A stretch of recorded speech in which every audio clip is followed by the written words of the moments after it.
चूला देवी।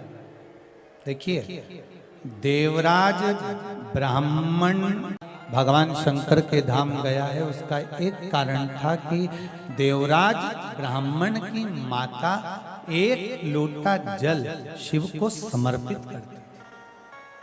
कितना जल? जम के बोलिए जरा, एक लोटा। और आप सबको कहूंगा, शिव मंदिर में प्रतिदिन एक लोटा पानी, एक लोटा जल अवश्य अवश्य चढ़ाना।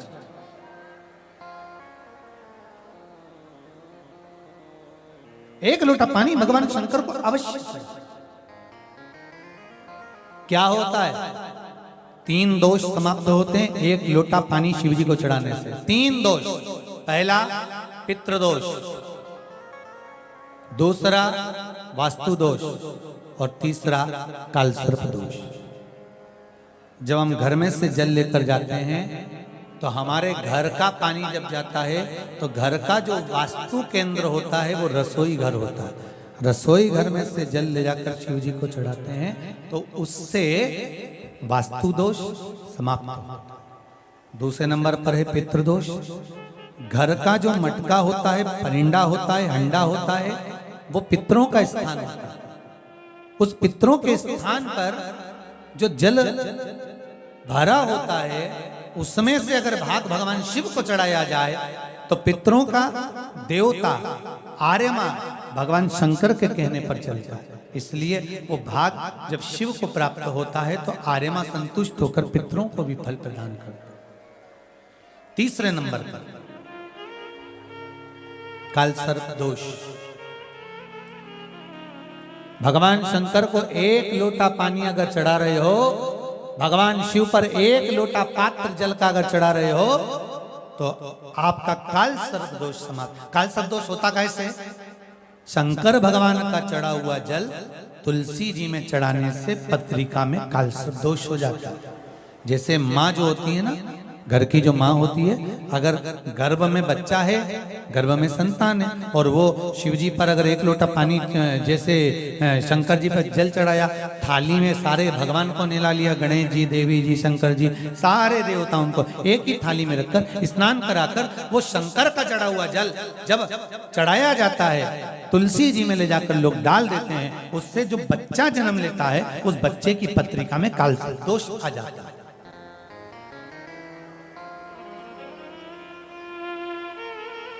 इसलिए शिव महापुराण की कथा कहती है, सारे देवताओं को भले एक ही थाली में स्नान करा लो, एक ही पात्र में स्नान करा लो, पर देवाधिदेव महादेव को एक छोटे से पात्र में अलग से स्नान करा लेना चाहिए, अलग से।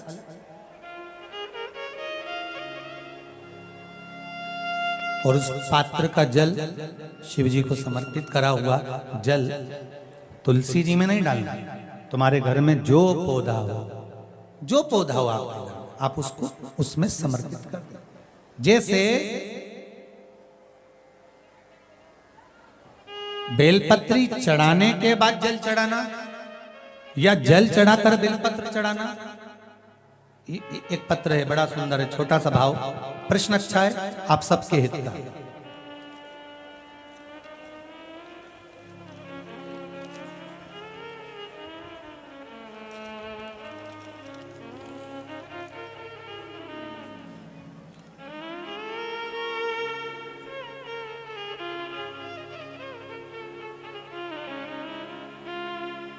अरुणा जी अग्रवाल जयपुर, झरना जी अग्रवाल जयपुर राजस्थान से इन्होंने प्रश्न किया है, गुरुदेव दूध, कच्चा दूध केवल शिवलिंग पे चढ़ाना चाहिए या पूरे शिव परिवार पे चढ़ाना चाहिए? प्रश्न अच्छा है। और शिव महापुराण की कथा, रुद्राक्ष उत्सव चल रहा है तो आप उसको समझें। दूध केवल शिवलिंग पे चढ़ाना चाहिए या जो शिवलिंग के आसपास में सभी परिवार विराजमान होता है उस पे भी चढ़ाना चाहिए? अगर लिंग पुराण आप उठाकर देखेंगे तो लिंग पुराण में एक बड़ा सुंदर संवाद आता है जिसमें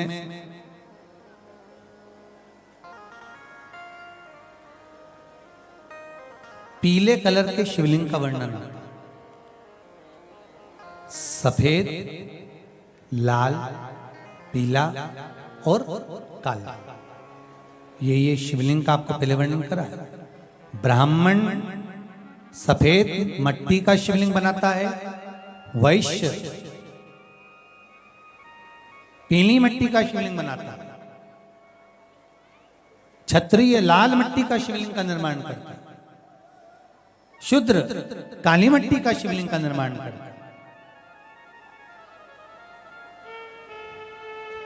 काली मिट्टी के शिवलिंग का निर्माण करता है। ये जो वर्णन किया गया है कि उसमें लिंग पुराण के अंतर्गत एक पीले शिवलिंग का वर्णन आता है कि पीला जो शिवलिंग होता है उस शिवलिंग का भाव कितना सुंदर बताया गया है। उसमें व्याख्यान वर्णन में आप अगर पढ़ेंगे देखेंगे लिंग पुराण के अंतर्गत तो उसमें आता है कि दूध जब आप देव अधिदेव महादेव के शिवलिंग पर समर्पित करते हो तो शिव महापुराण की कथा कहती है, लिंग पुराण कथा कहती है, नर्मदा पुराण, स्कंद पुराण, पद्म पुराण, अग्नि पुराण, सारी पुराणे वर्णन करती है। वराह पुराण, ब्रह्मवेत्ता पुराण, ये जितनी पुराणे सब वर्णन करती है कि जब शिवलिंग पर हम दूध चढ़ाते हैं तो केवल शंकर भगवान के शिवलिंग पर दूध चढ़ा देने से संपूर्ण परिवार पर दूध चढ़ जाता है। अलग से हमें कहीं चढ़ाने की जरूरत नहीं, अलग से हमें कहीं दूध ले जाकर चढ़ाने की जरूरत नहीं कि हमें गणेश जी को अलग से चढ़ाना पड़ेगा, देवी जी को अलग से चढ़ाना पड़ेगा, कार्तिकेय जी को अलग से चढ़ाना पड़ेगा या नंदी को अलग से चढ़ाना पड़ेगा। तो जो प्रश्न करा है धन्ना जी अग्रवाल जी ने, जयपुर राजस्थान से हैं, सुंदर प्रश्न करा है। और ये आपको ज्ञात होना चाहिए कि शंकर भगवान पर चढ़ाया गया थोड़ा सा भी दूध जल जो हम भगवान शिव को समर्पित कर रहे हैं वो केवल शिव के लिए नहीं रहता, केवल भगवान शंकर के लिए नहीं है, वो स्वयं 33 कोटि देवताओं को समर्पित हो जाता है, स्वयं 33 कोटि देवताओं को पहुंच जाता है।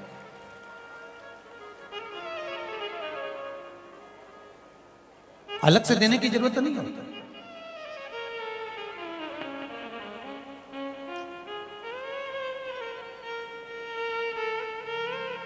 महाराज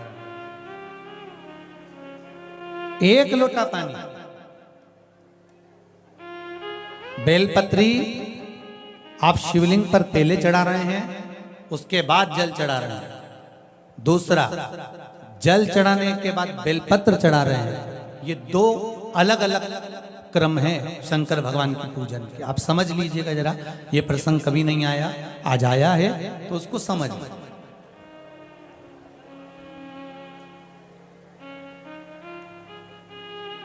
पहले बेलपत्र, उसके बाद में जल जो चढ़ाया जाता है ये रोग मुक्ति के लिए चढ़ाया जाता है। काय के लिए चढ़ाते हैं अपन? रोग के निवारण के लिए, रोग मुक्ति के लिए। जैसे कोरोना महामारी के अंतर्गत अपन सबने स्मरण किया ऑनलाइन शिव महापुराण में कि एक वर्णन किया था कि अगर ज्यादा स्वास्थ्य गड़बड़ हो रहा है तो एक लोटा दूध था और एक लोटा पानी बेलपत्र रखकर फिर चढ़ाने का उस समय पर वर्णन किया था। आप लोगों ने, कई लोगों ने उसको किया भी और उसका लाभ आपको मिला भी।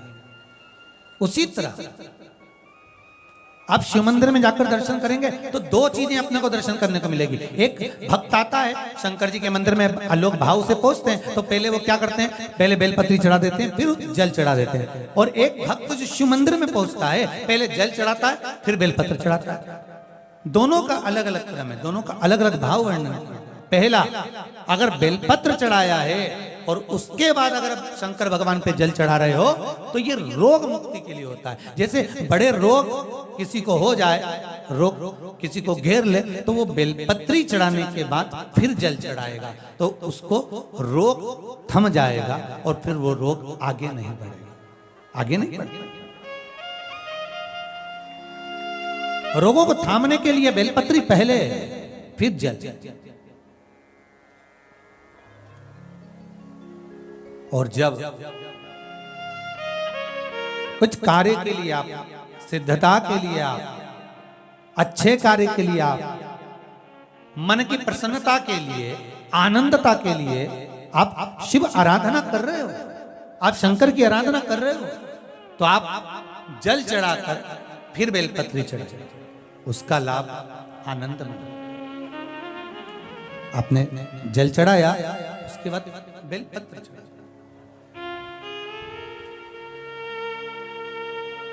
बस एक बात का स्मरण आपको होना चाहिए शिव महापुराण का, कि जब भी आप भगवान शंकर को बेलपत्र चढ़ाते हैं, बेलपत्र समर्पित करते हैं, बेलपत्र समर्पित करते समय प्रयास करा करें कि ये बेलपत्र को जब भी आप समर्पित करें, प्रयास करें कि बीच की जो पत्ती होती है बेलपत्र की, मध्य की जो पत्ती होती है, उसको अंगुष्ठ से पकड़ा जाए।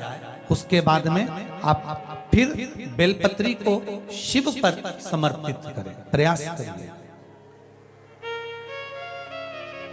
बेलपत्र जो हम भगवान शंकर को समर्पित करते हैं, उसका मध्य जो भाग होता है, बेलपत्री का जो 3 देवताओं का मध्य जो भाग होता है, उसको पकड़कर बेलपत्री को शिव को समर्पित करना चाहिए। पूर्व की कथाओं में यह भी वर्णन किया है कि बेलपत्री की डंडी का मुख कहां होना चाहिए। पूर्व की कथाओं में यह भी बताया गया है कि बेलपत्री की तीनों डंडियों के बीच में, तीनों पत्तियों के बीच में जो खाली जगह होती है, डंडी होती है, उसका क्या महत्व है, ये पूर्व की कथा में पहले बता चुके। पर आज जो क्रम चल रहा है कथा का, उसमें अपन जो समझ रहे हैं वो ये होना चाहिए कि आप किस कामना से जल चढ़ा रहे हैं, आपके जल चढ़ाने का क्रम क्या है। अगर आप रोग मुक्ति के लिए चढ़ा रहे हैं तो पहले बेलपत्र चढ़ेगी, फिर जल चढ़ेगा। आप कार्य सिद्धि के लिए चढ़ा रहे हैं, पहले जल चढ़ेगा, फिर बेलपत्र चढ़ेगी। और यदि कोई विशेष कार्य है आपका, जो आपको भगवान शंकर से जाकर कहना है, कोई विशेष कार्य, जैसे ब्रह्मलोक में ब्रह्मा है, बैकुंठ में भगवान विष्णु है, पर संसार सागर में, ब्रह्मांड में, मृत्यु लोक में अगर कोई देव है तो वो देव अधिदेव महादेव, वो देव अधिदेव महादेव, दूसरा नहीं।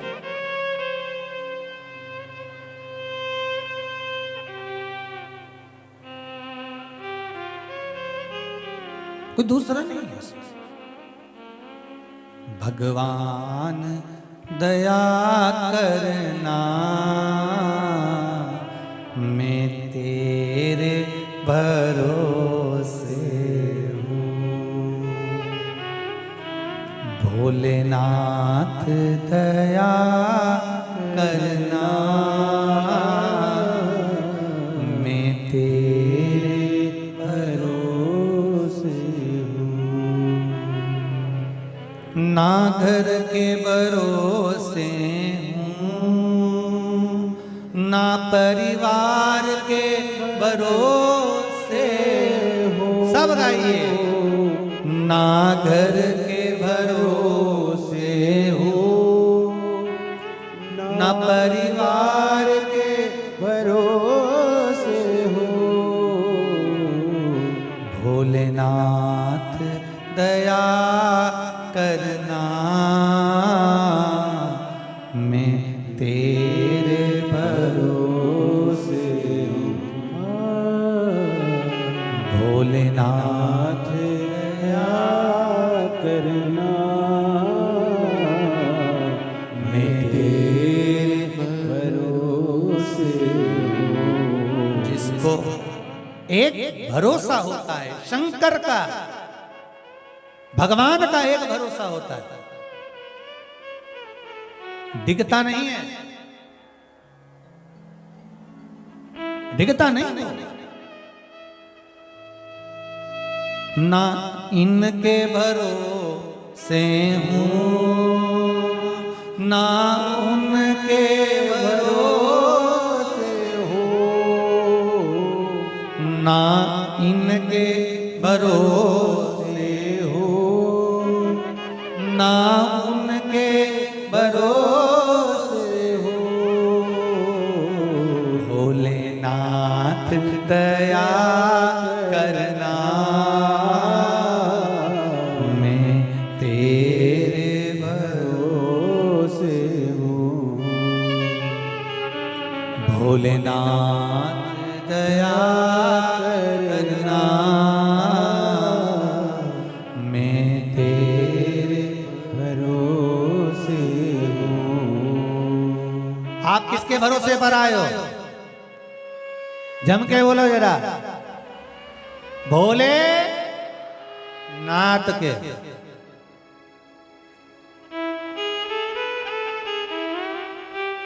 शिव के भरोसे पे।